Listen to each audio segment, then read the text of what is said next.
tanong mo, boyfriend mo ba yan? Asawa mo ba yan? Bakit Oo. pareho kayo ng kulay ng damit? Oo nga. Anong pangalan ng nanay mo? Boyfriend mo ba yan? Asawa na. Oo. Tingnan po ninyo yung Quadcom. Napansin niyo po ba kung ba't ayaw ko sumama dyan? Oo. Wala po akong nakitang legislative purpose. Ang sabi ng Constitution, sabi ng Korte Suprema, there should be a legislative purpose. Yun po yung limit. Kailangan tanungin natin, asan po ba yung binabalangkas ninyo para lang malaman namin na talagang totoo yung ginagawa nyo, na hindi lang kayo fishing expedition. Hindi lang kayo nagmimina ng ebidensya. Ang sabi ni Senator Amy kanina, bullying na daw ginagawa sa iba. Nabubuli nga po sapagkat sasabihin ng isa, pwede po bang hindi ko nasagutin yun? Dapat sana pinayagan mo. Pero sapagkat ang tinatanong mo, wala namang kaugnayan sa gusto mong isagot niya dahil wala kang legislative purpose. Hanggat wala po kayong nakabalangkas na legislative measures, wala po kayong karapatang magtanong o tumawag ng legislative inquiry in aid of legislation. Maliwanag po yan. Ang galing ni Congressman Marcoleta. Ay, may tanong dito sa kaliwa. Yes. Pakilala, anong name ninyo? Yes. So good afternoon po, Congressman Marcoleta. I'm Mean Dumagit po from EuroTV. Ang question ko lang po in connection po sa question ni Ma'am Cathy. Nabanggit nyo na ang power of the purse ay inherent sa Kongreso at hindi dapat questionin. Ang tanong ko po, paano nyo po maaayon ito sa mga concerns tungkol sa umano'y inefficiency sa paggamit ng budget ng OVP? Sa tingin niyo po ba kailangan pa ng mas malalim na investigasyon o sapat na ang naging presentasyon ng OVP sa budget hearing bilang form of accountability? Yung po kasing pagtatanong ng mga kasama ko ay pinagsama-sama po nila. Kinukonekta nila sa maling kaparaanan. Yung pong tinatawag na budget briefing ay ipanahon po para lahat ng ahensya, kasama na po yung Office of the Vice President and even the Office of the President, para ilahad lamang po sa amin, ito po yung aming budget proposal. Example po yung budget ng OBP, 2025. Sa tradisyon po namin, yung dati namin ginagawa, magmula po na ako'y pumasok sa Congress, 13 Congress po, nandyan na ako, 2004. Tatlong Vice Presidente na po ang nakita ko na nag-propose ng kanilang budget. Noli de Castro, Jojo Binay, Leni Robredo.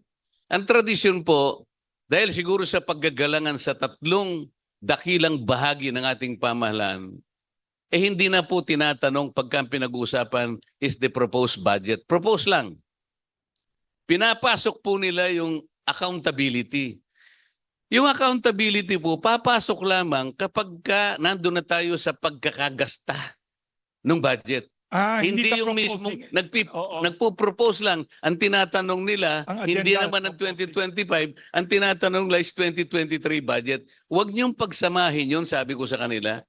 Kaya tayo nagkagulo sapagkat nakikita ko na yung pamumulitika. 2022, wala pang awayan noon, ang Vice President natin, si Sara Duterte, they took only 13 minutes to dispose the budget. 13 minutes. Kasi proposal lang. 2023, wala pang awayan, 22 minutes. Kaya lang humaba ng konti because somebody objected. Pero ganun din ang nangyari, 22 minutes, tapos na yung budget. Bakit po 2024 nag-away kami? So ang tinatanong ko, are we now setting aside this tradition? Yung paggalang sa bawat isa? Huwag mong ipapasok yung accountability because that's another matter. Another agenda. The reason why the Office of the Vice President in so far as the confidential fund is concerned was issued a notice of disallowance, ito yung ebidensya that she is accountable. Yung pagkaka-issue ng notice of disallowance is an evidence that each and every office should make an account. Walang makaliligtas doon. Walang makakiiwas doon. Ang problema po, ang sabi ko sa kanila, do you know the nature of a notice of disallowance? Kasi puro bagito eh. Hindi naman nila, sabi ko, the notice of disallowance is a mere notice notifying that office that it should clear some of the things that she needs to produce. Halimbawa, wala po yung supporting document, wala po yung ibang requisites na kailangan para po maging allowed lahat ng expenditures. Ba't kayo ang nagtatatanong? Inisyuhan pa lang August 7, 2024. That means the Office of the Vice President has 6 months to be able to make an explanation. Bakit tayo nang naglululundag na pati yung salitang naglululundag, ayaw nila. They were so eager, gigil na gigil lahat, trying to jump on the Vice President. Wala na po yung galangan eh. Ang sabi ko, kung ganito tayo, ba't yung budget natin sa House of Representatives? No one is questioning. No one is defending. Did you know that? Walang tumayo para i-depensa yung budget namin. Na siguro higit na malaki kaysa budget ng Office of the Vice President. Nobody stood up to question our budget. Why? Paggagalangan nga po eh. Office of the President, dumating ba yung President? No. Yun pong accountability will come in dun po sa pagsisiyasat kung tama na yung pagkakagasta. Hindi pa ako nakapagpapile ng sagot ang Vice President. Tayo nang gusto. Bakit? Convicted na ba siya? It's a mere notice. It's not even a final judgment. So it is contestable. So it is appealable. So mukhang Publicity stunt. Politicizing. Mining for evidence. Preparatory to the filing of an impeachment complaint. Yan po yung aking conclusion. Very obvious na political theater yan nangyayari. Yes, sir. Kaya very clear ang utak ni Congressman Marcoleta. May alam siya sa batas. Next Yes, question. Moving Next on question. po, Kong. Good afternoon, Rizzo Lopez po from EuroTV. Though you are removed from the Committee on Appointments, tumatakbo po kayo bilang senator ngayon, would you mind to give a comment po sa pagkaka-appoint kay former Cavite Governor John Vic Remulla? Or do you think this is some kind of political power since marami ng mga paulit-ulit na apelido na lumalabas ngayon sa dalawang gobyerno? kapatid. So, what do you think of this? Thank you po. Nagugulat mga tao. Bakit tao? Dalawang parehong apelido na sa kabinete. Comment daw. I cannot question the wisdom of the President. Yung po kasing power to appoint resides solely in the President. Wala pong ibang opisyal ng ating bansa ang pwedeng magnombra, mag-nominate, mag-designate. Tanging-tangi lamang po ang Pangulo ng Pilipinas. Pero yung kanyang appointment na yan o yung kanyang nomination will be subjected to a commission. Para sa ganun po, yung merit and fitness of any appointee or designee of the President will be somehow evaluated in the Congress and assessed by a commission and appointment. Ito po ay isang independent commission designated by the Constitution itself. Hindi po nagle-legislate yung commission and appointments. Kahit na po yung 12 ay members of the House of Representatives and the others are senators, their duty is not to legislate. Their duty is to make certain that the appointee or the designee of the President is competent to do his job. Ngayon po, wala na po ako sa commission and appointment, so I will not be able to exercise that duty anymore. Noon pong ako'y membro pa doon, alam naman po nila that I objected to at least 2 of them. Na sinabi ko kahit na 5 senador po yung nakalaban ko, hindi po ako pumayag na magpatalo doon. Yun po yung pagkaka-appoint ng isang ambassador sa Papua New Guinea. I stood on my ground even if 5 senators disagreed with me. So you are a working legislator, hindi kayo oo ng oo lang na yes man. Kung tama po kasi, wala po akong magagawa. Ilalaban ko po yung kahit saan kami makarating. Pag tama po, kung alam kong tama. Kung hindi naman po tama, sabihin nila sa akin tama. But they should argue. They should present a better argument para malaman natin na sila yung tama. Pero yung nangyayari sa amin ngayon, if I present an argument, ayaw naman nilang mag-present ng better argument. Ang gagawin nila, guguluhin lang nila ako. Pati yung hopyang kinakain ko, kukunin nila. Ganun po yung ginagawa. Congressman, gusto ng Pilipino mga katulad niyo na lumalaban, hindi puro oo ng oo lang. Dapat exciting ang politika natin, Congressman. Kaya ako, sir, dito sa Pandesal Forum, we are normally non-partisan. Pero in your personal case, I will personally vote for you and many of the journalists want you to win. may tanong itong napakagaling na isang journalist, taga Net25, Dick Suminta. Congressman Yes. Dante, sir, magandang hapon. Sir, natanong na kasi kanina yung about the IPIRA law. Yes. What about oil deregulation law? Isa rin yan sa nagpapahirap sa atin, Kong. Dahil every week nagkakaroon ng adjustment ang oil price natin na nakaka-apekto naman sa mga presyo ng mga basic commodities natin. Kaya nga kailangan nating may ayos yung ating mga regulatory agencies.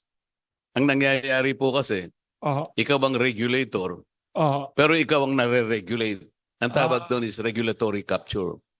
Katulad ng ERC, di ba dapat siya ang nagre-regulate ng transmission, distribution?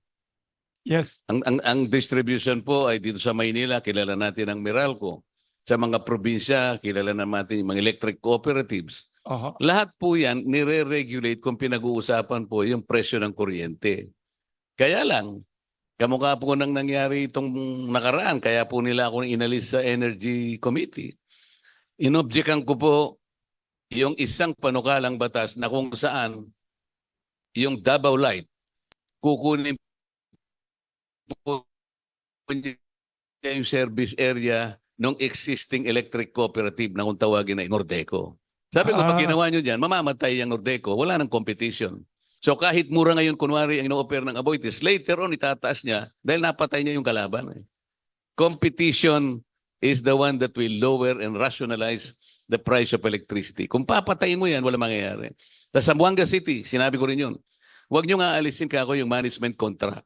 Kasi pag namatay yan, mamamatay naman yan, papasok na naman ang Aboitiz. So puro Aboitiz na lang ba kahit tayo? Puro oligarchs na lang. Paano bababa ang kuryente na yan? Dapat may competition pala, no? Dapat may competition. Pagkatapos, pangatawanan ng regulatory agency ang kanilang function. Kaya naman sila nandun para magbantay nga. Ang problema, bantay sa lakay yata yung mga iba. Dapat bantayan nila for the sake of consumers, hindi for other vested interests.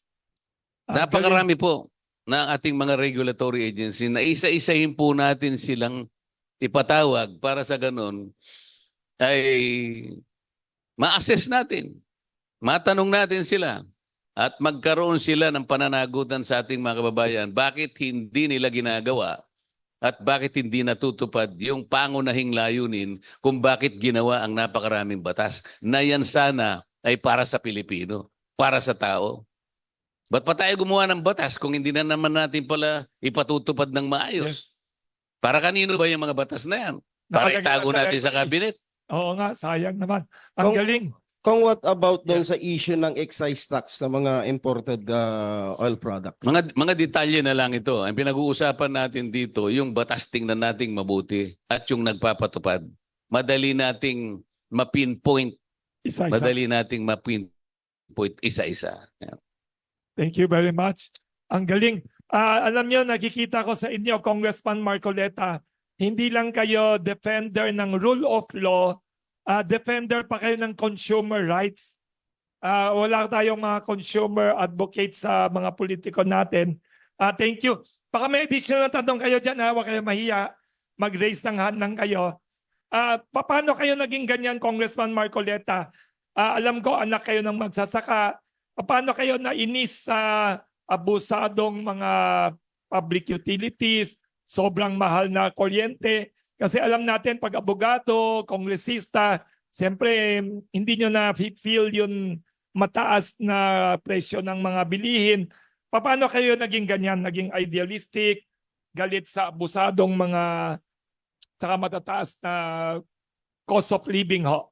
Siguro dahil ako'y nanggaling nga sa mahirap at alam ko kung paano maging mahirap, naramdaman ko, naibuhay ko yung buhay ng maraming mahihirap. Di nyo nakakalimutan pinanggalingan ninyo. Yung pinanggalingan mo na yun, hindi mo makakalimutan kahit kailan. Ang totoo niyan, kaya ako ginagawa lahat ito. Para sana sa mga susunod na taon, ay ang pangarap ko kasi, mawala na yung mahihirap. Yes ho. Kapag nawala na yung sektor ng mahihirap, yun kasi yung sektor na ginampanan ko, na nirepresent ko sa Congress. Kahit mawala na ako sa Congress at least yung aking objective na wala yung mahihirap, natapos ko rin. Oo. Ibig ko sabihin, natulungan ko sila. Wala nang naghihikaos, wala nang masyadong mahirap, wala na akong sektor, o kahit magtanim na lang ako ng high value crops, okay na ako, di ba? Kaya lang, ang ibig nang mangyari ng iba, pumunta ka na lang sa Senado kanya para kahit papano makatulong ka pa rin, mabigyan mo kanya ng konting improvement yung quality ng Philippine Senate ngayon. Yun Yes. po yung sabi nila. I-elevate ang quality ng politika at saka Senado ng Pilipinas. Sir, may tanong pa dito ho. Kailan kayo first naging napasok sa public service? Anong edad ho? 2004, 13th Congress. Oo. Kaya doon kayo napasok dyan, naisip ninyo na pumasok sa politika para tulungan ninyong baguhin ang pamamalakan No, natin. I was a very young lawyer at that Yes, time. Ako mag-isa, I am a single practitioner, sabi nga nila. Wow. Ako yung driver, Wow. ako yung abogado, ako yung tagawa ng pleading, ako nagpapile. Kaya lang kayang-kaya ko naman gawin yun dahil bata pa ako noon eh. Oo. Kaya lang kukunti ang natutulungan ko kasi nag-iisa lang ako eh. Oo. Hanggang sa dumadami yung Natutulungan. nagpapatulong pero hirap naman ang katawan ko. Naisip ng mga kaibigan ko, baka gusto mo kanyang subukan natin yung Congress through the party list system para sa ganun, mas marami kasi sigurong matulungan. Ganun po yung nangyari. Hindi ko naman pinagsisihan sapagkat mas marami nga akong natulungan at na-represent ko pa yung mga mahirap Saka sa sumikat maraming kayo, sir. pagkakataon. Sumikat kayo out of 300 congressmen and congresswomen. Kayo isa sa pinakamatalino at saka malakas ang loob. Sir, may nagtatanong dito, isang journalist. Ilocano daw ho kayo siguro kasi taga-Paniki kayo. Marunong ba kayo mag-Ilocano? Marunong din po ako ng Ilocano dahil ang aking asawa ay Ilocana. Yes. Pero ang talagang salita ko ay Kapampangan. Kaya kung gusto nyo, puro Kapampangan na lang tayo. So masarap ang pagkain sa bahay ninyo. Magaling kayo magluto. Kung marami kang iluluto, kagaya ng Iluluto. buhay namin, nung kukunti ang nailuluto namin, kaya Magsasaka. hanggang doon na lang kami. Ilang porsyento sa tingin nyo, sir, ang mahirap sa Pilipinas ngayong 2024 na hangarin ninyo iangat sana? May estimate ba tayo na? Ang gagamitin ko po yung estimate po ng Philippine Statistics Authority. Yes, sir. Kasi sabi po nila yung poverty incidence rate ngayon is 19.7%. Naniniwala ba kayo? Palagay nating maniwala muna ako sandali. Ang ibig sabihin niyan, 3 sa bawat 10 Pilipino ay mahirap. So palagay na lang natin that there are still 30 million individuals who are impoverished today. Yes, sir. Ngayon, paano natin sila mapapagraduate? Yun ang tinatanong ko sa kanila nung gusto ko magtanong sana sa plenary debates. Ayaw naman nila akong magtanong. Ang gusto nila puro ang tanong sa Office of the Vice President. Pag nagtanong ka outside the ambit of the Office of the Vice President's budget, ayaw nila. Samantalang itatanong ko lang sana, Socio-economic issues. socio-economic, sabi ko, halimbawa po, ito pong budget natin for 2025, 6 trillion. 6.325 trillion pesos. 6.325. Wow. Sa pamamagitan po nitong napakalaking halagang ito, ilan po ba ang mababawas natin sa bilang ng mahihirap ngayon? So kung halimbawa 30 million Yes. ang mahirap ngayon, sabi nila makakabawas tayo ng 250,000 individuals. Di okay na po. Gusto ko lang merong nakikitang nababawas hanggang sa dumating ang panahon, another 300,000 next year o ganyan. Hanggang sa makita natin by 2035 pala wala nang mahirap. Ayaw man lang nila akong pagtanungin eh. Kasi nakikita ko po, hindi po pwede ka kung mangyari yan sapagkat yung batas na ginawa ko na palagay ko isang contribution para sa aking mga nire-represent. Ito yung urban poor. Yes, sir. It took me 15 years to be able to enact that law. Wow. Hindi ko po kinukuha ang credit dahil meron na pong tumulong sa akin. Yes, sir. Isipin po ninyo, Wilson, Yes, sir. 15 years in the making. Anong tawag sa batas niyo, sir? Magna Carta for the Poor. Wow. Ngayon, natapos po namin yung 2019. Oo. 2019. Meron pa pong IRR. Nung ginawa yung IRR, another 2 years. Yes. Sana natapos na. Nung makita ko po yung IRR, meron na namang mali sapagkat wala siyang sunset provision. So wala pa. Hanggang ngayon, sabi Hindi ko pa nga, tapos. itatanong ko sana sa ating NEDA, Oho. paano po ba kung mangyayari ito? Oho. Itong Magna Carta hanggang ngayon hindi pa umusad. Paano? Ito nga, pagpapatupad na naman ng batas, Mr. Wilson. So 15 years Puro sa plus pagpapatupad delay. ang problema ng bansang ito. Sir, yun sinasabi ninyong sabi ng Philippine Statistics 19.7. Naniniwala ba kayo dyan? Naniniwala naman ako na meron talaga tayong ganun kahirap pa ng mga Baka Pilipino. Palagay mo na lang na nandun na nga, pero ang importante, paano natin babawasan yan? Kung Oo. hindi naman nila pakikinggan yung mga paraan at gusto ko makakita ng matibay na ebidensya na sa pagdating ng panahon, sabi kasi nila, Oho. by the end of the president's term in 2028, sabi niya ganun, Oho. we would have seen a single digit poverty incidence rate. Ang ibig Wow. sabihin, Oh. 9% na lang. So wala na yung 19.7%. 9% na lang sabi niya. Wow. Gusto kong malaman kung ma-achieve nga yung 9% na yon at the end of the president's term in Yes. 2028. Sabi ko, meron din akong estimate na hindi nyo magagawa unang-una the Magna Carta of the Poor kahit minsan hindi pa umusad. Anong gagawin natin dito?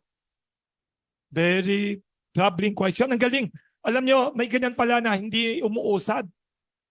Ang babuti nandiyan kayo, sir. Ay, riniremind ako na may shooting kayo, taping. So, we have time for one more last question. Tapos, sir, papalik kayo one of these days ulit, ha? Kasi napakagaling ninyo. Ang dami nyong sinasabi na hindi natin alam noon. We have time for one last question. Anybody sa media friends? Sino gusto mo one last question? Yes. Yes.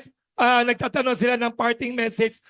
Congressman Dante Marcoleta, do you have a closing statement to summarize all your appeal, your state to the public, your statement to the public? Anong message ninyo itong magulong panahon ng mundo, ng ekonomiya ng mundo, politika? Anong hangarin ninyo para sa Pilipinas saka sa pagkandidato ninyo bilang senador? Marami po tayong pagbabagong gustong gawin, pero nakikiusap po ako sa ating mga botante. Sana po pag humarap lahat ang mga kandidato sa inyo, ay maitanong nyo sa kanila, ano po bang gusto nilang gawin at paano nila gagawin? Kasi po, kapag po hindi nila nasagot yon at makikipagkontrata na naman sila sa inyo, at baka maulit na naman po yung paulit-ulit na ginagawa, ang sabi po ni Albert Einstein, Yes. insanity is doing something over and over and over again, but expecting different results. Hindi po tayo pwedeng umasa ng pagbabago kung paulit-ulit na po nating binoboto yung mga taong dati nyong ibinoto. Ang biglang sabihin ni Albert Einstein, gusto mong magkaroon ng pagbabago, bumoto ka ng bago. Yun po. Salamat po sa inyong lahat. At sana po, Wilson, sa susunod Yes. kong pagpunta rito, Yes. turuan mo naman akong paano gumawa ng pandesal. Yes, Salamat sir. po. Yes, sir. It's an honor once again. Thank you very much to the very outstanding, respected. Ako ang naghanap sa kanya, nangulit sa kanya. Ibang politiko sila tumatawag, pero kay Congressman Dante Marcoleta, ako pa nangulit sa kanya, hinanap ko, sabi ko, gusto ko yung mautak, matalino. Hindi pwede yung namumuno sa atin, mas bobo sa atin. Sorry ha. Hindi pwede yung mga leader natin, mas walang alam sa atin, mas batugan. Kailangan yung mga katulad ni Congressman Marcoleta. Usually sa Pandesal Forum, we are strictly non-partisan usually. Pero I am not partisan with your case. In your case kasi, sir, I have watched your career. I have followed your outstanding public service career. Alam niyo si Congressman Dante Marcoleta, fearless, articulate, matapang. Alam niyo, pwede nga sa pelikula buhay niyo kasi gusto ng Pilipino, gusto ng ordinaryong Pilipino ang malakas ang loob. Ayaw nila yung yes men, yes men. Kailangan may fighting for our consumer rights, for better democracy. Thank you very much, Congressman Dante Marcoleta. Mayroon kaming simpleng regalo, sir, sa inyo, pandesal, galing sa mga panadero namin. Yes, additional parting words, si Big Mintak. Yes. Magsalita pa kayo, sir, ng short message to the public. Additional, gusto ni Vic Sumintak, pang soundbite ka sa TV. Aha. Ang gusto ko pong sabihin sa inyo ay huwag po tayong mawawalan ng pag-asa kahit na napakalaki po ng problema ang inaharap ng ating bansa. Kapag tayo po ay nagkaisa, pag inilaban po natin yung tama at wag po tayong papayag na kahit na abutan lang kayo ng ganito ay inyo pong ibibigay ang inyong boto. Napaka-importante po ng inyong boto.